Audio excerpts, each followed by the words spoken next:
Alors, je vais vous montrer comment utiliser le site Framindmap pour faire une carte mentale. Quand vous taperez l'adresse du site dans votre navigateur internet, vous arriverez sur cette page normalement si vous n'êtes pas trompé dans la barre d'adresse.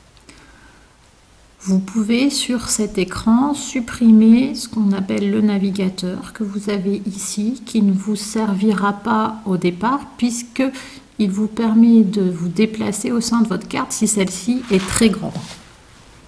Donc pour le fermer, vous allez tout en bas à droite et vous appuyez sur le petit bouton qui s'appelle navigateur. Voilà, l'espace de travail est plus clair. Vous gardez cette fenêtre de menu, le contrôleur, que nous pouvons également supprimer, mais elle vous servira à choisir les caractères de la police et surtout les couleurs des branches. Au centre, votre idée principale. Vous cliquerez 2 fois dessus et vous mettrez le titre, le thème de votre recherche. Par exemple, don du sang. Vous pouvez la laisser de cette couleur-là ou vous pouvez mettre un titre en rouge puisque c'est l'élément central. De ce titre central, il va falloir établir des branches, des liens qui vont représenter les grandes idées de votre recherche. Pour créer un lien, il suffit d'aller sur le point rouge au niveau du titre, d'appuyer dessus, de cliquer dessus et de déplacer la souris tout en restant appuyé. Vous voyez une branche de la carte se crée. Vous la placez à l'endroit que vous voulez et vous relâchez le bouton gauche de la souris quand vous êtes satisfait de la position. La branche est créée, vous avez donc un cadre qui s'appelle Nouvelle idée qui vient d'apparaître. Vous pouvez laisser la couleur telle qu'elle vous est proposée ou choisir directement une autre couleur en fonction de ce que vous voulez dire. N'oubliez pas de double-cliquer sur Nouvelle idée pour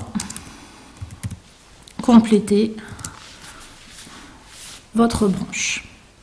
De cette branche peut partir d'autres petites branches comme un arbre.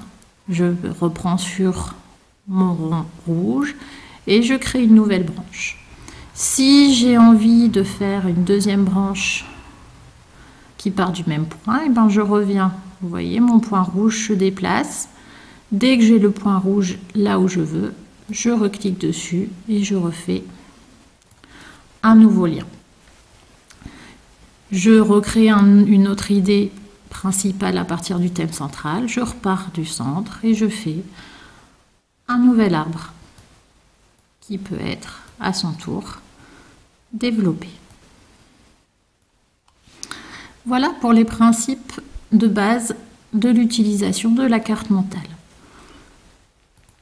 Je peux effacer le dernier élément que j'ai créé en cliquant sur effacer en haut à gauche et je peux simplement faire ajouter d'une idée à l'autre, mais dans ce cas je ne vais pas choisir l'endroit où va apparaître cette nouvelle branche puisqu'elle sera à partir du dernier endroit où j'ai positionné ma souris. Quand ma carte mentale est prête, je vais dans le menu en haut à droite carte mentale, je l'enregistre. Ils vont vous demander si vous voulez l'enregistrer ici, local de navigateur, ou l'enregistrer sur votre ordinateur. Vous pouvez également l'exporter comme image, et dans ce cas, vous aurez un fichier